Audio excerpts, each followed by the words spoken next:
Bajas temperaturas. Estoy un poco acatarrado, así que he pensado que puedo comenzar esta mañana haciéndome una taza de té.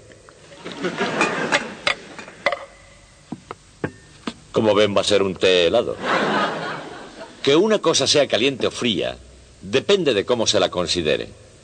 Y sin embargo, sabemos que es fácil calentar algo y realmente difícil enfriar cosas. Por ejemplo, conocemos el fuego desde que Prometeo desató el secreto mucho antes de los albores de la historia. Pero el refrigerador es poco más antiguo que nuestros abuelos. Nuestra tarea en la actualidad es encontrar la manera de enfriar las cosas. Y por cierto, ¿cómo de frío es el frío? El contenido de esto se encuentra a una temperatura tan baja que incluso el propio aire se licúa. Eso es frío de verdad. Hoy descubriremos la forma de conseguirlo. Estas máquinas extraordinarias hacen maravillas con el más común de los gases de la atmósfera, el aire. Es la materia prima de esta planta, el aire urbano de un moderno entorno industrial. Estas máquinas comprimen ese aire y consecuentemente también lo calientan. Después el aire es enfriado por primera vez. Y antes de que estas máquinas terminen con el proceso, el aire mismo será comprimido y enfriado más hasta 4 veces. Por último, dentro de esta columna, el aire, ordinariamente una mezcla incolora e inodora de nitrógeno y oxígeno en su mayor parte, será transformado. Y finalmente, el aire será líquido. El aire pasa por una serie de filtros y en el proceso, antes de hacerse líquido, se ha bajado muchísimo su temperatura. Y cuando sale líquido, puede estar lleno de sorpresas.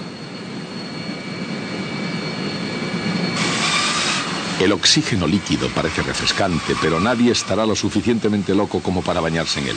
Su temperatura es de 186 grados centígrados bajo cero. En el proceso de licuar el aire, las apariencias pueden engañar. Por ejemplo, a presión y temperatura normales el agua es un líquido y el aire es un gas invisible. Pero a las temperaturas que se manejan aquí, el aire es líquido. Su vapor se puede ver fácilmente. El agua se convierte en sólido bajo el sol de mediodía. En las fábricas, lo mismo que en la naturaleza, las maravillas del nitrógeno y del oxígeno nunca pueden dejar de asombrarnos. Eso es porque cualquier sustancia en el mundo, incluso el aire, puede ser sólido, líquido o gas. Dependiendo de dos variables, presión y temperatura, la materia forma sólidos, líquidos o gases. Esos son los estados de la materia.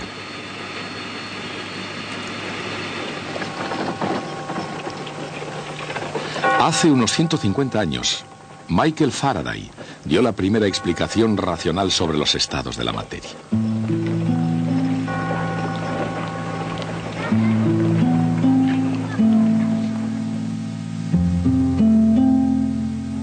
Nacido en la pobreza más que en el bienestar, el joven Faraday entró a pesar de todo en el mundo de la ciencia. Y finalmente, una vez que estuvo bien asentado en la British Royal Institution, llegó a alturas nunca alcanzadas desde Sir Isaac Newton. Pronto descubrió que experimentar con los estados de la materia podía ser un asunto peligroso. Por ejemplo, en 1823, haciendo ensayos con gas cloro liberado al calentar un tubo de cristal precintado, Faraday observó que se formaba un fluido en el extremo más frío del tubo. Guardar el tubo abierto para investigar puede ser una imprudencia. Pero Michael Faraday no perdió su flema inglesa. En lugar de eso, había encontrado cloro líquido. Habiendo licuado un gas, el cloro, estaba ansioso por hacer lo mismo con otros gases. Tal vez demasiado ansioso. Pero a pesar de las presiones de su trabajo, Michael Faraday sobrevivió.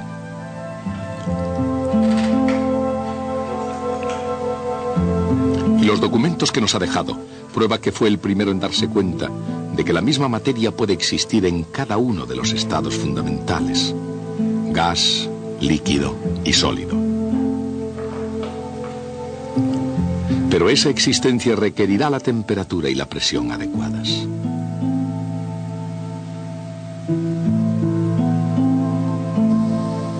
A baja temperatura, la materia es normalmente sólida, un estado en el cual las moléculas forman un retículo geométrico rígido, aunque muy de cerca se verían en continuo movimiento. A temperaturas más altas, los sólidos se funden y se vuelven líquidos. Ahora las moléculas están mucho menos ordenadas y se mueven fácilmente intercambiando sus posiciones. Si se eleva más la temperatura, los líquidos se evaporan y se convierten en gases. Un estado en el cual las moléculas no se adhieren unas a otras, sino que por el contrario rebotan al chocar unas con otras. Las temperaturas a las que ocurren esos cambios de estado dependen para cada sustancia de la presión. Y a más bajas presiones, esos cambios pueden tener lugar a temperaturas menores. Dependiendo de la presión y de la temperatura, cada sustancia es o un sólido, o un líquido, o un gas. Pero solo hasta cierto punto, el punto crítico. Por encima de ese punto crítico de presión y de temperatura, el líquido y el gas ya no existen como estados separados de la materia.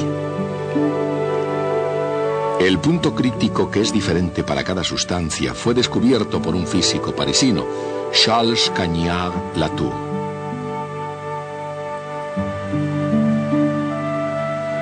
Fue un descubrimiento sorprendente que tuvo lugar cuando calentó éter líquido en un tubo de cristal precintado. Lo que vio se puede ilustrar aquí con etano líquido. Cuando se calienta el recipiente, la superficie que separa el líquido del vapor se desvanece. Por encima del punto crítico no hay líquido ni vapor. En lugar de eso, hay un fluido continuo. Cuando el fluido se vuelve a enfriar hacia el punto crítico, comienzan a aparecer estrías de mayor densidad. El fluido se vuelve momentáneamente opaco debido a que se forman minúsculas gotitas de líquido, lo suficientemente grandes como para dispersar la luz. Finalmente, cuando la temperatura desciende por debajo del punto crítico, reaparece el menisco y se muestran claramente los estados de líquido y de vapor separados. Evidentemente, entonces, por debajo del punto crítico, el gas y el líquido tienen densidades diferentes. Por encima de la temperatura del punto crítico, hay un único fluido continuo. Aquí nunca se forma líquido independientemente de lo alta que pueda ser la presión. Para algunas sustancias la temperatura debe llegar a ser muy baja para poder alcanzar el punto crítico. El oxígeno, por ejemplo, tiene una temperatura crítica de 119 grados centígrados bajo cero. Y en forma líquida el oxígeno solo puede existir a temperaturas aún más bajas. ¿Cómo es posible enfriar tanto una sustancia? ¿Y cómo se puede pensar que es posible enfriar una sustancia y que hierva al mismo tiempo? La respuesta a ambas preguntas comienza con el proceso de evaporación. Y eso empezó antes de que las cosas se escaparan de las manos. De hecho, incluso antes de que la máquina estuviera en marcha.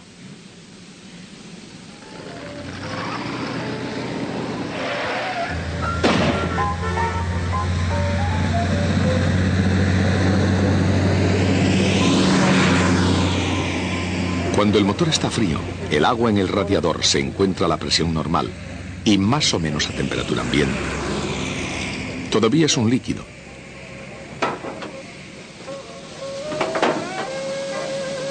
Pero cuando el líquido hierve, se evapora. Y aunque no lo parece, El líquido también se enfría en el proceso.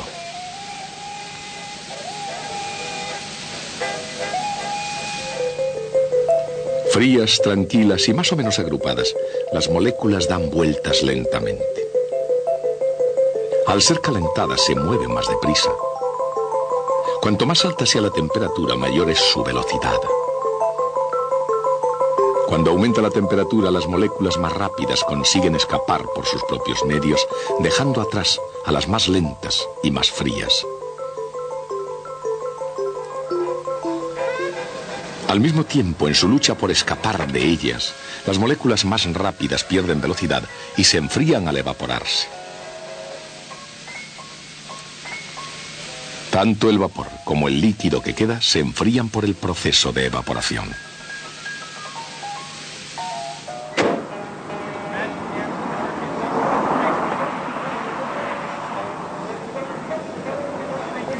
Aparentemente puede haber en ello un cierto aire de irrealidad. El hecho es que de una forma u otra la evaporación ha conservado frías las cosas desde hace mucho tiempo.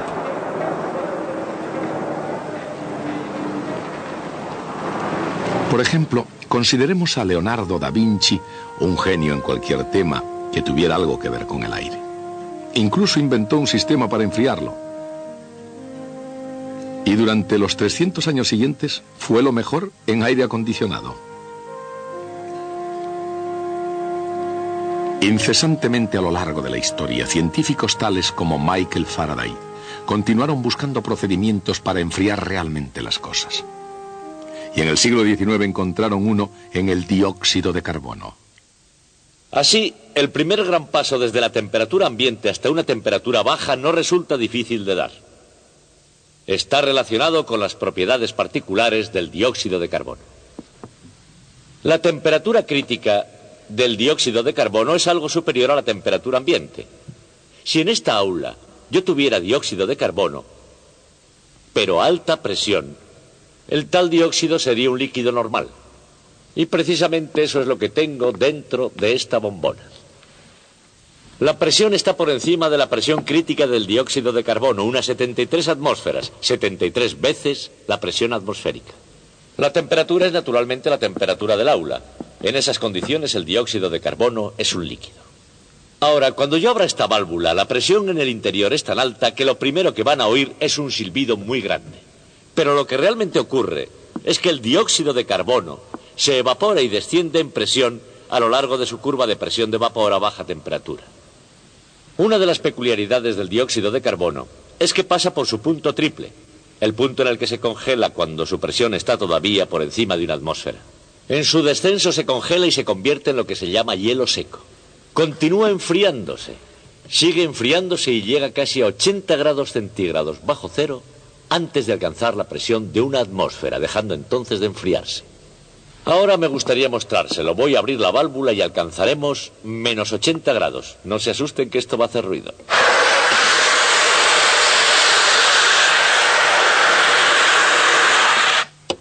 Vamos a cortar esto para ver qué hemos conseguido.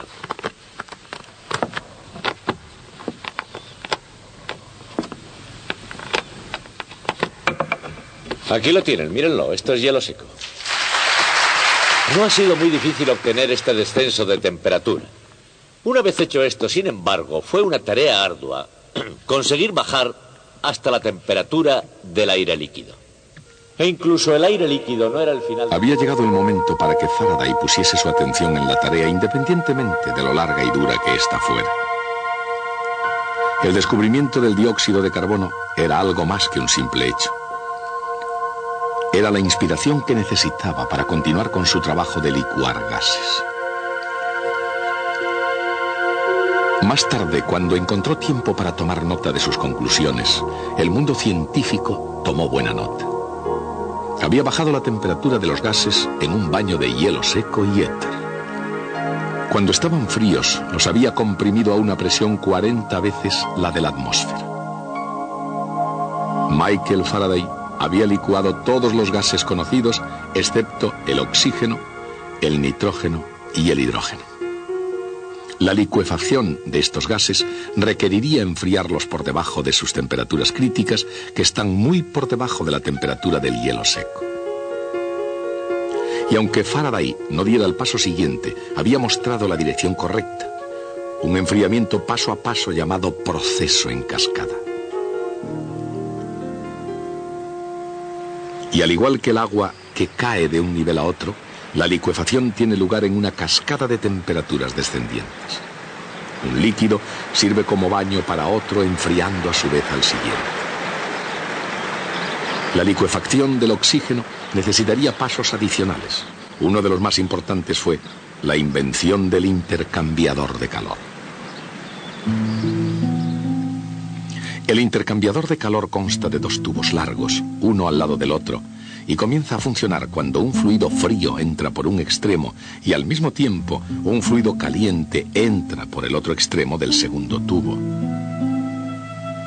A medida que el fluido caliente avanza, encuentra a su paso el fluido frío. Moviéndose en direcciones opuestas, el fluido caliente sale a casi la misma temperatura a la cual entra el fluido frío. Lo contrario ocurre al fluido frío, que sale caliente. Luego, evidentemente, los fluidos han intercambiado sus temperaturas.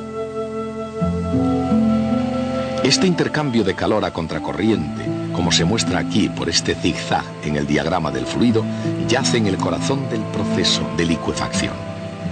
El intercambio de calor hace posible actualmente licuar miles de litros de oxígeno y nitrógeno cada día. Pero históricamente, en la búsqueda en zigzag de temperaturas bajas, aunque el intercambiador de calor fue una gran idea, no se llegaría al objetivo sin otro descubrimiento hecho por James Prescott Joule. Durante algún tiempo parecía que Joule hubiera tenido mala suerte, ciertamente, a pesar de su descubrimiento de la ley de la conservación de la energía. Joule no era mirado como un científico totalmente serio. Pero en 1852, William Thomson, Lord Kelvin, vio a Joule como la persona que había calculado el equivalente mecánico del calor, midiendo temperaturas en centésimas de grado. Y en esa visión, Thomson vio a Joule como un compañero valioso en el nuevo y excitante campo de la termodinámica. Y uniéndose ambos como fuerzas creadoras en el desarrollo de la teoría de la conservación de la energía, fueron capaces de descubrir el efecto Joule-Thomson. Cuando un gas comprimido se calienta por encima de su temperatura crítica, las moléculas todavía se atraen unas a otras, pero esa atracción no es lo suficientemente fuerte como para licuar el gas. Sin embargo, aun cuando no exista líquido, cuando el gas se expande a través de un agujero o de una boquilla, siguen siendo aplicables los principios de la evaporación. Las moléculas que escapan disminuyen su velocidad y se enfrían en el proceso. En la actualidad, lo que Joule y Thomson descubrieron es básicamente el paso final en el enfriamiento y condensación de un gas comprimido.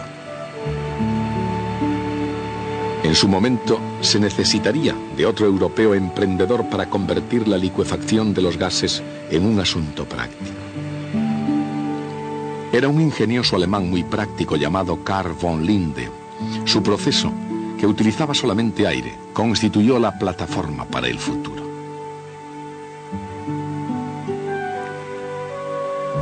En el sistema del Dr. Linde, el aire comprimido, una vez enfriado, pasa a través de una válvula de expansión Joule-Thomson.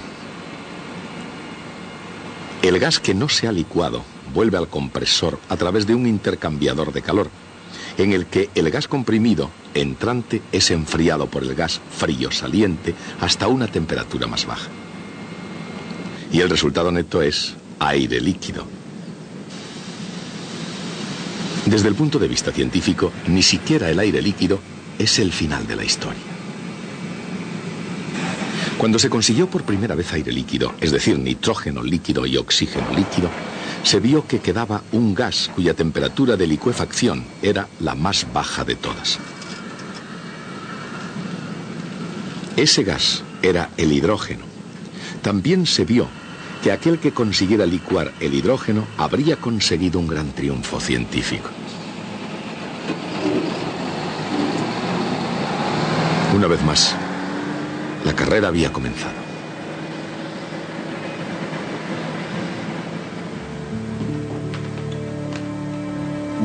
Un punto de partida fueron los campos de juego científico de Inglaterra, patria de la Royal Institution, que pueden tener una ventaja al principio. Después de todo, esos fríos salones británicos fueron la escena intelectual de Faraday, Crookes y Dave. Sir James Dewar ganó su título aquí. Aquí también merodeaba el fantasma extremadamente competitivo de Isaac Newton. En su paisaje pintoresco, los Países Bajos difícilmente parecían un buen punto de partida, pero Holanda es el país de la Universidad de Leiden.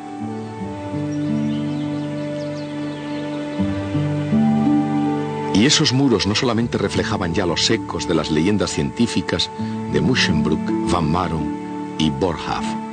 Este muro, tal vez el registro de los invitados más notables en la historia de la ciencia, reflejaría los logros científicos de nivel mundial durante las décadas venideras. Pero en la década de 1880, mucho antes de que Lorentz invitara a Einstein a dar conferencias aquí, la carrera para licuar el hidrógeno continuaba todavía.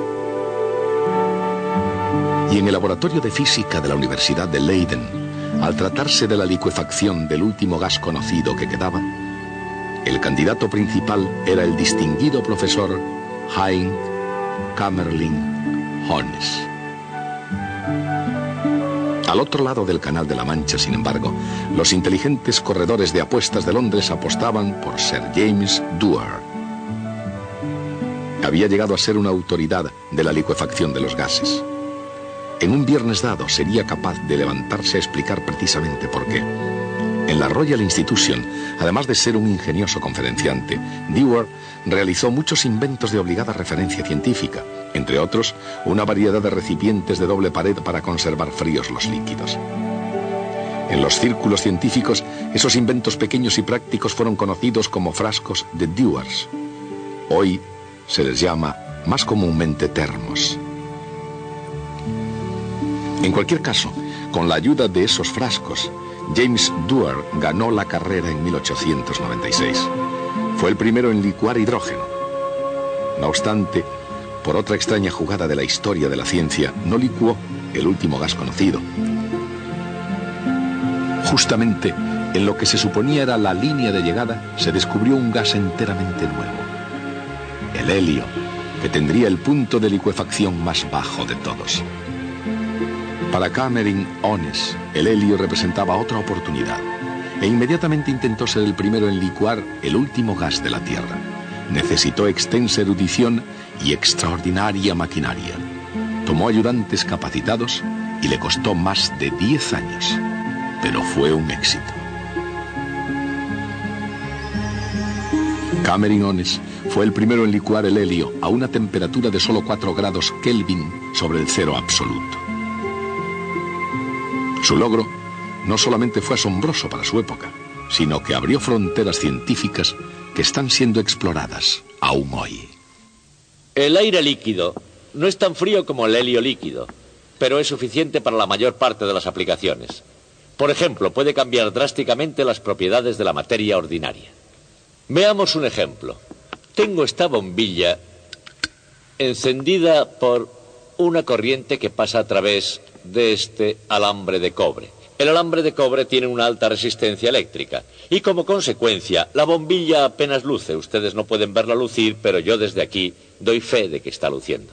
Pero si tomo este alambre de cobre y lo introduzco en aire líquido, su resistencia eléctrica disminuirá de tal forma que verán fácilmente brillar la bombilla. Mírenlo. Hay muchas otras cosas que se pueden hacer también con aire líquido. Por ejemplo, la gente dice que hay que poner las flores en la nevera. Bien. El frío extremo del aire líquido no es que sea muy bueno para las flores. Voy a mostrárselo. Es bastante interesante que no cambie mucho su apariencia. Cuando las saco parecen exactamente las mismas, solo que un poco más quebradizas. Mire.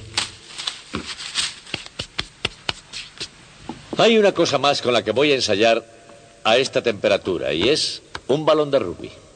Hay gente que juega al rugby en climas increíblemente fríos, como el de Green Bay en Wisconsin, donde llegan a alcanzar los 40 bajo cero. Y eso me preocupa con frecuencia. No me preocupan tanto los jugadores. Después de todo, ellos cobran mucho por jugar a eso. Tampoco los aficionados, porque cualquiera que vaya a un partido en un día así se tiene merecido lo que le ocurra. Ni siquiera me preocupan los comentaristas, porque ellos están probablemente en el interior de una cabina detrás de una plancha de cristal totalmente a salvo. Lo que me preocupa de verdad es el propio balón. Porque tengo la impresión de que a estas temperaturas el frío puede causar un efecto absolutamente destructivo sobre el balón. Y claro, es una estafa jugar con balones de madera.